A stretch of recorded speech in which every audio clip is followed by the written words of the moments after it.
Comme ici dans le 13e arrondissement de Paris la semaine dernière, plusieurs commissariats ont été brièvement confinés depuis le début de la propagation du coronavirus, suite à des suspicions de contamination.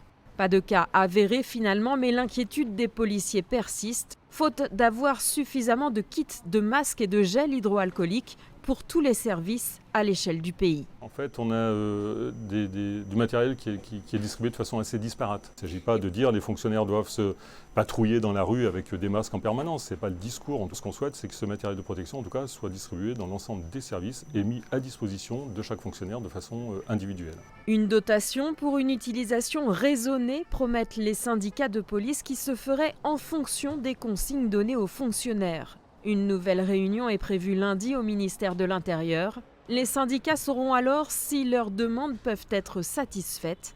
Si cela n'était pas le cas, si un policier demain ou tout personnel, n'a pas les moyens de protection alors qu'il est exposé véritablement à un réel danger qui est immédiat, je ne veux pas faire de la psychose et du drame là-dessus, mais le droit de retrait pourrait éventuellement s'appliquer. Sur le ressort de la préfecture de police de Paris, des protocoles ont été diffusés aux effectifs pour préciser les conduites à tenir en cas de suspicion de virus.